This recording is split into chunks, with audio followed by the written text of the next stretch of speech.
یعنی میری قوم جن مسائل سے دوچار ہے وہ مسائل اپنی جگہ پر، لیکن جب ملک مسائل سے دوچار ہو تو پہلے میری اور آپ کی ذمہ داری یہ بنتی ہے کہ میں اپنے ملک کے بارے میں سوچوں۔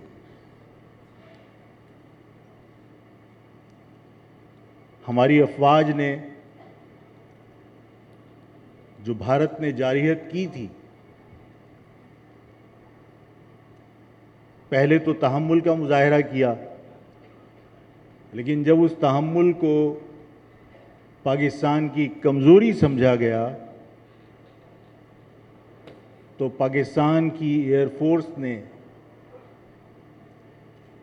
سبق سکھانے کے لیے جو کچھ کیا وہ ایک تاریخ ہے، اور پاکستان کی افواج نے بھارت کا غرور خاک میں ملا دیا۔ آج بھارت اپنے زخموں کو چاٹ رہا ہے اور اس کا بس نہیں چلتا کہ وہ پاکستان کے خلاف کچھ کر سکے۔ ان حالات میں ظاہر ہے کہ ہماری نگاہ سے وہ بیانات بھی گزرے ہیں جس میں پاکستان کو دھمکیاں دیں بھارت کے فوجی افسران نے، اور ظاہر ہے کہ انہیں معلوم تھا کہ ان دھمکیوں سے پاکستان مروب نہیں ہوگا اور پاکستان تمام سازشوں کا مقابلہ کرنے کی صلاحیت رکھتا ہے۔ میرا اپنا ماننا یہ ہے کہ کوئی بھی فوج جس کے پیچھے اس کی عوام اس کی پشت پر موجود ہوں، اسے شکست دینا ممکن نہیں ہوتا۔ آج پاکستان کی عوام ظاہر ہے کہ جو حالات ہیں، میرے اپنی فوج سے ظاہر ہے اگر بھارت کی فوج مجھ پہ ظلم کرے تو وہ تو اس کی ذمہ داری بنتی ہے، تو ظاہر ہے میں بھارت سے تو شکایت نہیں کر سکتا۔ یہ فوج کیونکہ میری ہے، یہ فوج کیونکہ آپ کی ہے، تو فوج کے کسی بھی عمل سے اگر مجھے تکلیف ہوگی تو میرا شکوہ بنتا ہے۔ اس شہر میں، اس ملک میں جن لوگوں کو تمام انٹیلیجنس نے خود کرپٹ ثابت کیا تھا، نیب جیسے ادارے بنا کر ان میں مقدمات دائر کیے تھے، اور پھر یہ قدرت حاصل رہنے کے باوجود کہ اس پاکستان میں انتخابی نتائج ہمیشہ سے انجینئرڈ بنے اور انتخابی نتائج تبدیل کرنے کی قدرت ہونے کے باوجود اگر کرپٹ لوگ ہمارے سروں پر مسلط کیے گئے تو میرا شکوہ بنتا ہے۔ اگر جینون لیڈرشپ کو اس ملک سے، اس شہر سے، سندھ کے شہری علاقوں سے اسمبلی میں جانے سے طاقت کے ذریعے روکا اور پپٹ نمائندوں کو آپ فارم 47 کے ذریعے اسمبلیوں میں لے گئے تو میرا شکوہ تو بنتا ہے۔ پیپلز پارٹی جس کے بارے میں 20 سال سے اداروں کا بھی یہ دعویٰ رہا ہے، سیاسی پارٹیوں کا بھی یہ دعویٰ رہا ہے، جرنلزم بھی اپنے ذمہ داریاں نبھاتے ہوئے یہ بتاتا رہا ہے کہ پیپلز پارٹی کرپٹ ترین حکومت چلاتی رہی ہے، کرپٹ ترین پولیٹیکل پارٹی ہے۔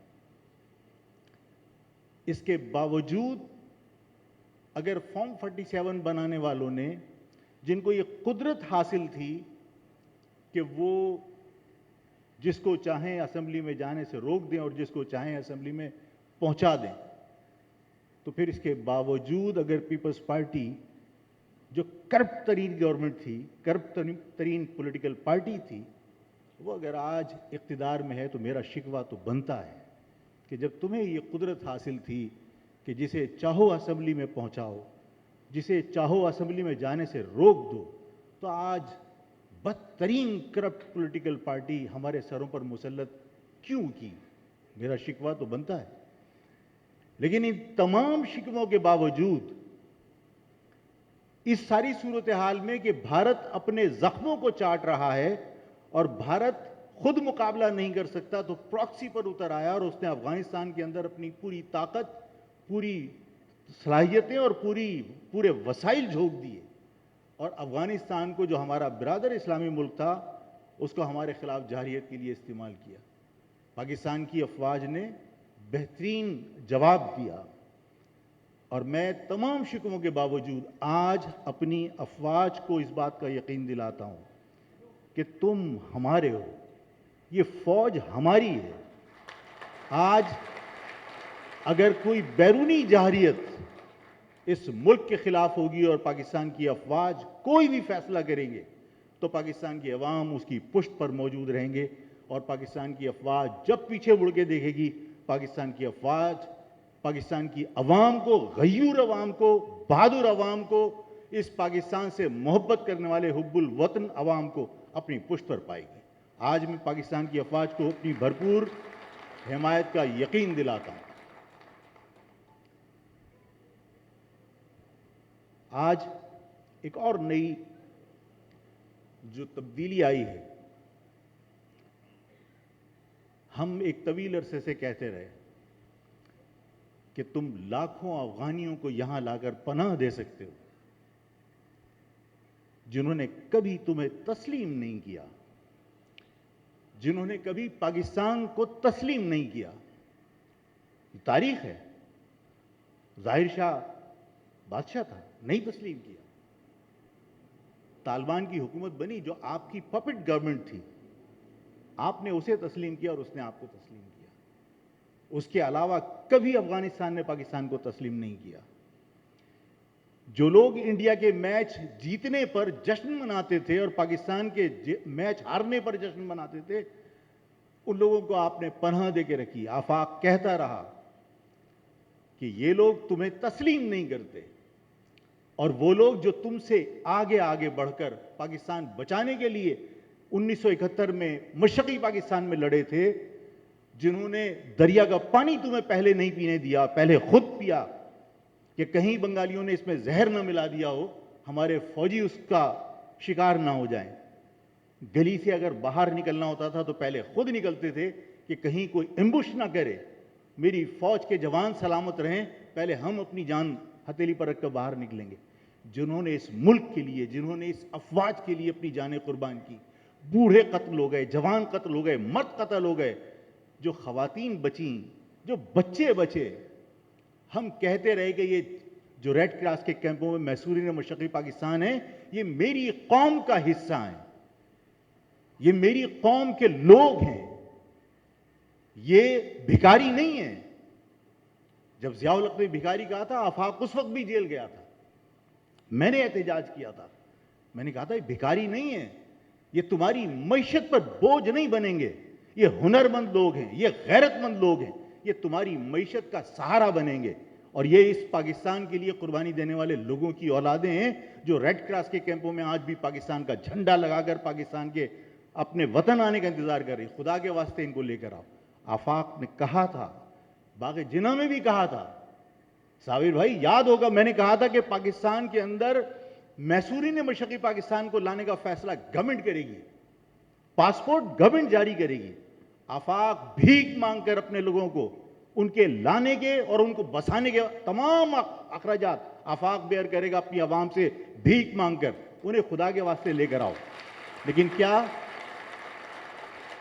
کیا محصورین مشرقی پاکستان کو واپس لائے؟ نہیں لائے۔ آج میں پھر اس موقع پر کہ آپ آزمانے کے بعد کہ آپ کے شہر میں رہ کر موچی ہو، ٹرک کا ڈرائیور ہو، چاہے وہ کرین چلا رہا ہو، چاہے وہ کوڑا اٹھا رہا ہو افغانی، وہ پاکستان مرد آباد کے نعرے لگاتا رہا اور تمہاری گلیوں کے اندر کام کرتا رہا۔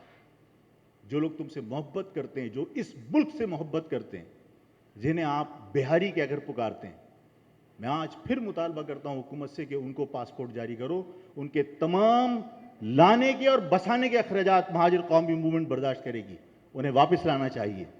میں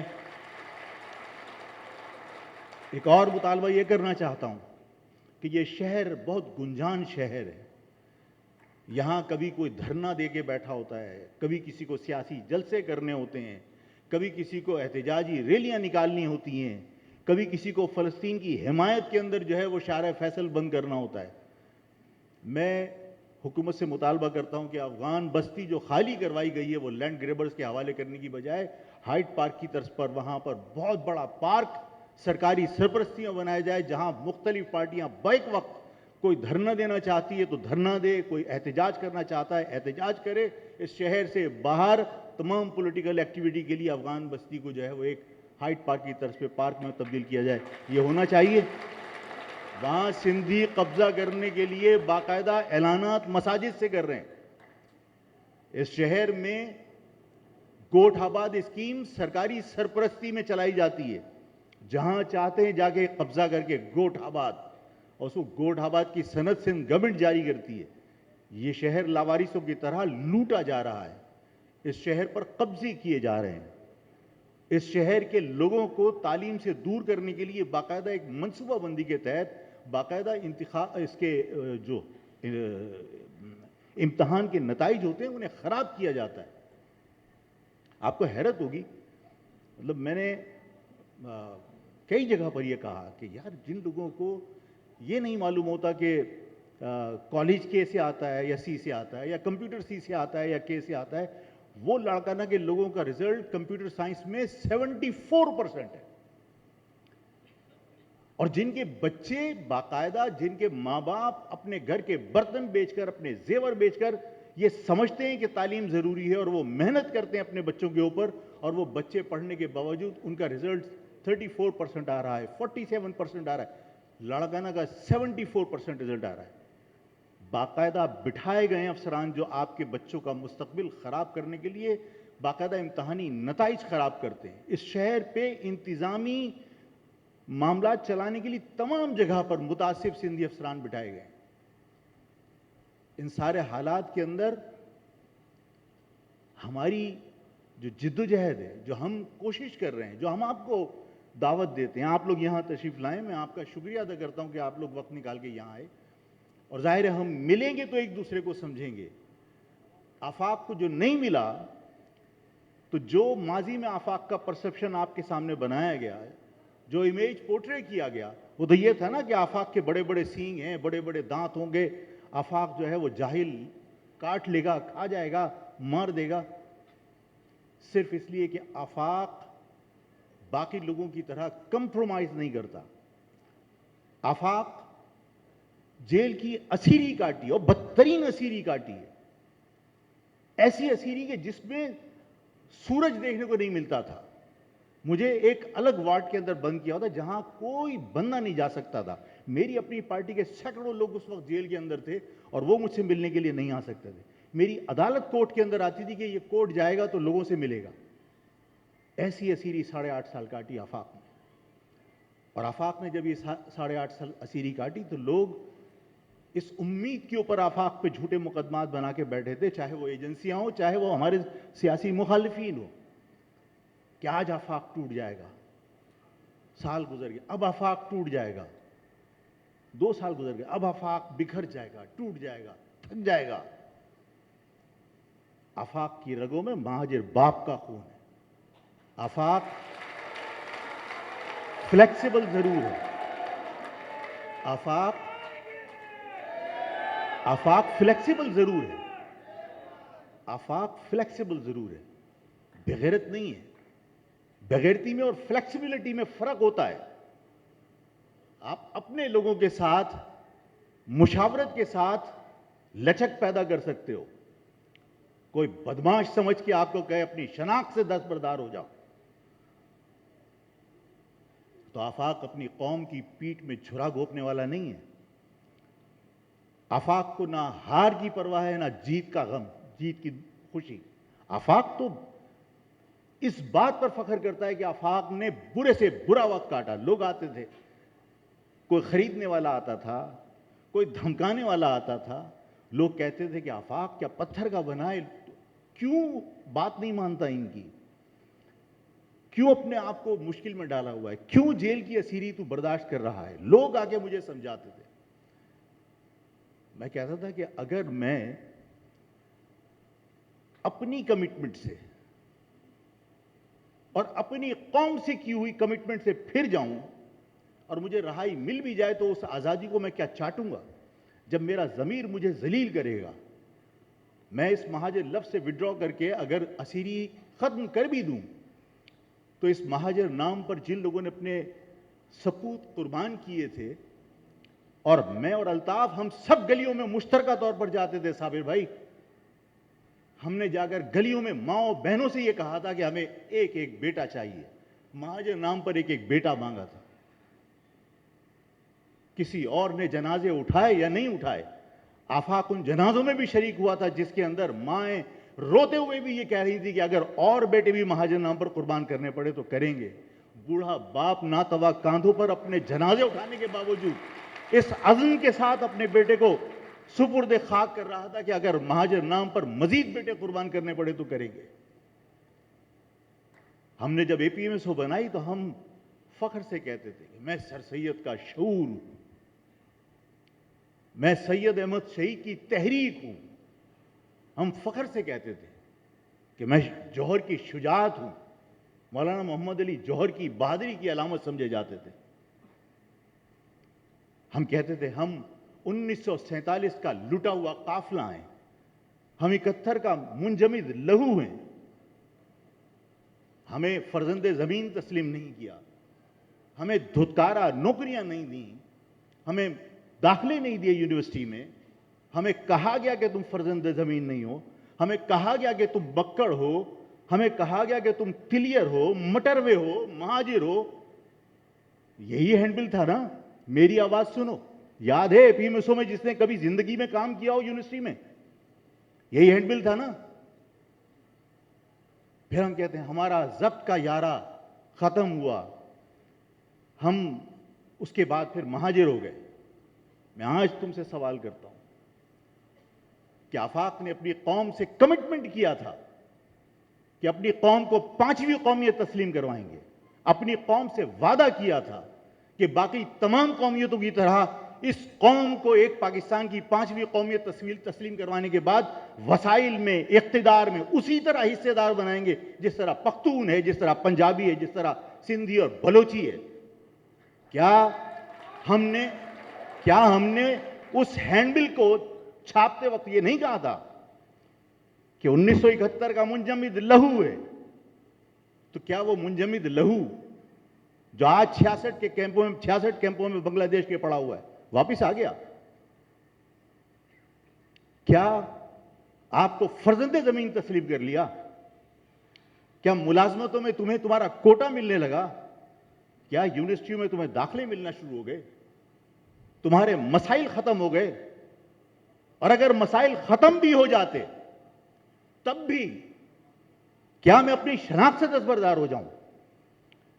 ہم نے پاکستان بنایا اس لیے کہ پاکستان کے اندر آزادی کے ساتھ ہم اذان دے سکیں گے، ہم آزادی سے یہاں نماز پڑھ سکیں گے، ہمارے اوپر ہندو مسلط نہیں ہوگا، ہمارے ہندو جو ہے وہ ہماری نوکریوں کو چھینے گا نہیں، ہم آزادی سے مسلمان ہونے کے ناطے اس پاکستان میں رہیں گے. پاکستان بن گیا. اذان دیتے ہو اور اتنی زور سے دیتے ہو کہ جس جگہ سے پیدل تمہاری مسجد میں لوگ نہیں آ سکتے وہاں تک تمہاری مسجد کی اذان کی آواز آتی. کوئی روکتا ہے؟ نماز پڑھنے جاتے ہو کوئی روکتا ہے؟ لیکن تمام مقصد پا لینے کے بعد کیا پاکستان سے دستبردار ہو جائیں؟ اگر یہ کوئی تصور کر لے کہ مہاجر لفظ تو ہم نے اس لیے استعمال کیا تھا کہ حقوق حاصل کریں گے، تو حقوق تو تمہیں ملے نہیں، لیکن اگر مل بھی جائیں تو کیا اس کے بعد ہم اپنی شناخت سے دستبردار ہو جائیں؟ یہ شناخت میرے اور آپ کے وجود کا ایک سند ہے. اور آفاق ہمیشہ لوگوں سے یہ کہتا ہے، میں آپ سے بھی کہتا ہوں کہ عزم کر لو، فیصلہ کر لو، عہد کر لو، قسم کھا لو کہ جیئیں گے تو شناخت کے ساتھ، مریں گے تو شناخت کے ساتھ. نہ گمنامی میں مریں گے، نہ گمنامی میں جیئیں گے. میں اپنے آپ کو جب تک اپنی قوم سے نہیں جوڑوں گا، اور آج قوم سے جوڑنا بہت ضروری ہے. آپ 100 لوگوں کی نشست کے اندر اگر کوئی ایک غیر مہاجر بیٹھا ہے، وہ آپ سے اردو میں بات کرتا رہے گا، اور ایک اس کی زبان والا آ گیا بغیرتی کے ساتھ، ڈھٹائی کے ساتھ، بے شرمی کے ساتھ، وہ تمہاری اردو کو چھوڑ کر اسی زبان میں بات کرے گا جس زبان کا وہ قوم سے تعلق رکھتا ہے. اسے کیا آپ عزویت نہیں سمجھتے؟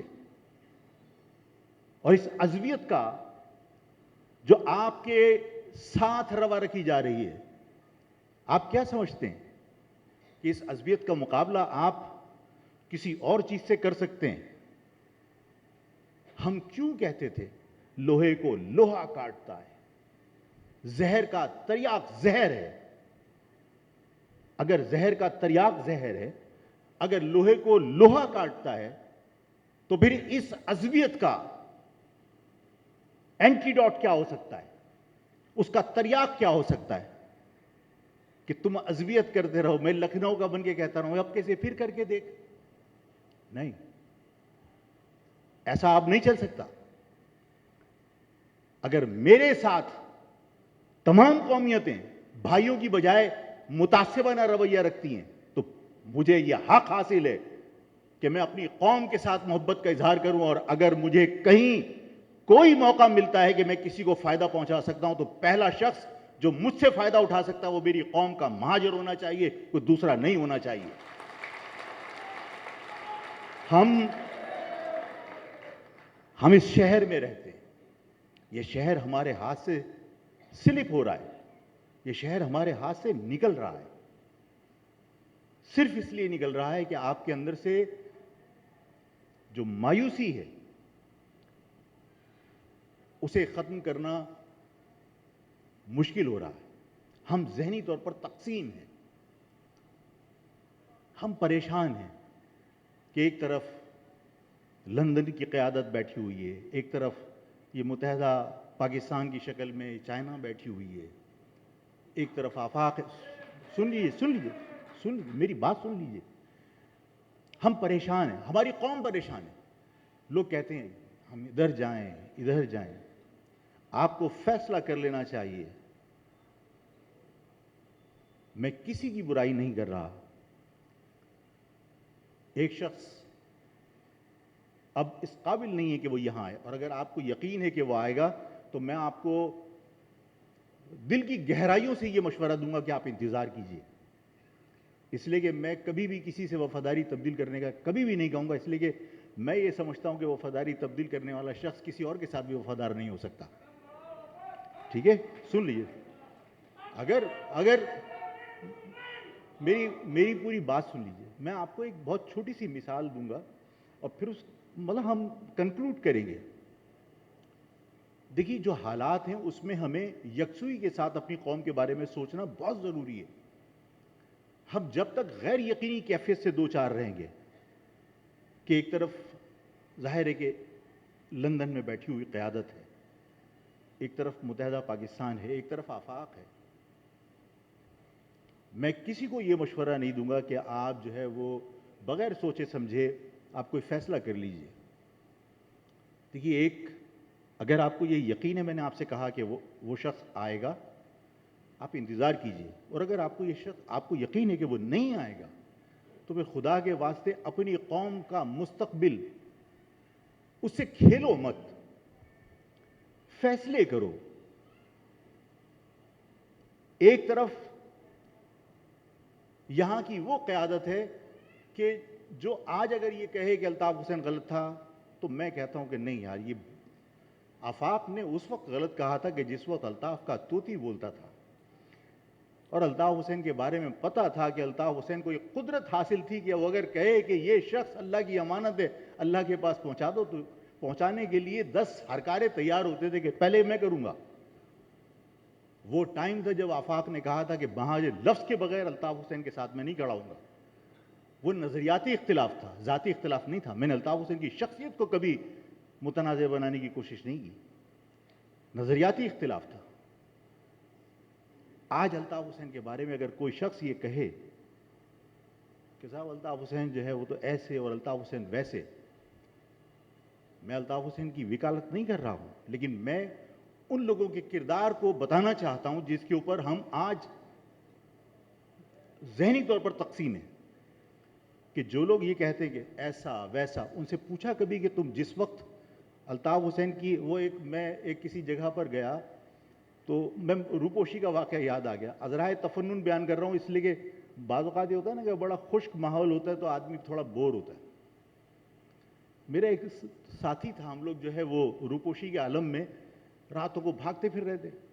بھوک لگ رہی تھی صبح ہی صبح, ہم نے کہا یار اس وقت جا کے اماں سے کہیں گے کچھ بنا کے دے دو. تو ہم اپنے دوست کے گھر گئے تو وہ سلطان پور کے تھے جن کو آپ کہتے ہیں کاکاتی پوربی. تو بڑی وہ ٹھیٹ زبان کے اندر ان کی اماں کو جب انہوں نے کہا کہ جلدی سے اماں کو جلدی سے دے دیں ناشتہ تاکہ ہم کر کے نکل جائیں, اس لیے کہ کسی وقت پولیس آ سکتی ہے, ہم بھاگے بھاگے پھر رہے. تو ان کی اماں نے کہا اور جا الطاف کی بغلیا میں بیٹھ بیٹھ کے فوٹو بنوا, اب بھگن بھگن پھرن. تو آج آپ پوچھو کہ جو لوگ الطاف کی بغل میں فوٹو بنواتے تھے اور یہ کہتے تھے کہ الطاف حسین ہمارے باپ ہیں, وہ اس وقت فیڈر سے دودھ پیتے تھے. انہیں عقل نہیں تھی کہ الطاف حسین غلط ہے یا صحیح ہے. اس کا مقصد یہ ہے کہ آج انہوں نے الطاف سے نظریاتی اختلاف نہیں کیا بلکہ ٹھاکر نے وفاداری تبدیل کروائی ہے. ایسا ہی ہے نا؟ اگر تم اپنے باپ سے وفاداری نہیں نبھا سکے جس کی وجہ سے تم پہچانے جاتے ہو, اور اس وقت تم بچے نہیں تھے, تم فیڈر سے دودھ نہیں پیتے تھے, کہ تمہیں یہ نہ پتا ہو کہ الطاف حسین غلط ہیں یا صحیح. اور اگر تم نے ٹھاکر کے اٹھانے کے بعد وفاداری تبدیل کی تو اس کا مقصد یہ کہ تم نے کسی کے دباؤ میں اپنے باپ سے انکار کر دیا. اور جب تم نے اپنی وفاداری تبدیل صرف اپنا سر بچانے کے لیے وفاداری تبدیل کر دی تو تم پر قوم کیوں بھروسہ کرے کہ تم اس قوم سے وفاداری نبھا سکتے ہو. اور آج بھی تمہاری حالت یہ ہے کہ فارم 47 کے بغیر تم کونسلر کا انتخاب نہیں جیت سکتے. اور ایسی صورتحال کے اندر اب آپ کے سامنے چوائس ہے. میں نے آپ سے کہا کہ آفاق کو ہارنے جیتنے کی کبھی پرواہ نہیں رہی. آفاق یہ چاہتا ہے کہ میری قوم, میں یہ چاہتا ہوں کہ میری قوم کسی طرح متحد ہو کر مقابلہ کرے. میں چاہتا ہوں کہ میری قوم متحد ہو کر مقابلہ کرے. اب اتحاد کے لیے آپ کے پاس کیا چیز ایسی ہے کہ جو کامن ہے؟ آفاق کامن نہیں ہے, الطاف کامن نہیں ہے. اگر کوئی چیز کامن ہے, الطاف حسین کی بھی طبیعت ناساز ہو اور الطاف حسین کو یہ پتا ہو کہ مجھے مہاجر عوام کی سمپیتھی گین کرنی ہے, تو وہ لڑ کھڑاتے ہوئے بھی جیے مہاجر کا نعرہ پوری طاقت سے لگاتے ہیں. متحدہ قومی موومنٹ کو بھی, کہ جنہوں نے اس لفظ مہاجر کو پرچم پہ سے کھرچ کر فخر محسوس کیا تھا, آج اگر انہیں مہاجر عوام کی ہمدردی حاصل کریں, اب مہاجر عوام تو چھوڑ دیجئے, میں نے کہا تھا کہ یہ کبھی ایک نہیں ہو سکتے. اور میں نے لوگوں سے کہا تھا کہ ایک مرتبہ امامت دے دو, اس کے بعد کسی کو کہو گے تو اس کی اقتداء میں نماز پڑھ, کبھی نہیں پڑھے گا. ہماری قوم کے ساتھ کھیل ہوا ہے, کھلواڑ ہوا ہے. باقاعدہ پیسے دے کر, باقاعدہ ہتھیلیاں لگا کر لیڈرشپ کریٹ کی گئی. جب اس کو امامت کا چسکا لگ گیا اور 3-4 امام بنا دیے تو پھر ان امام کو بائی فورس طاقت کے ذریعے ملا دیا تاکہ ایک دوسرے کو نوچ کے کھاتے رہو. اب سب فارغ ہیں, کوئی ادارہ مصروف نہیں ہے, کسی ادارے کو پریشانی نہیں, اس لیے کہ ایک دوسرے کو نوچنے کے لیے وہ خود ہی کافی ہے.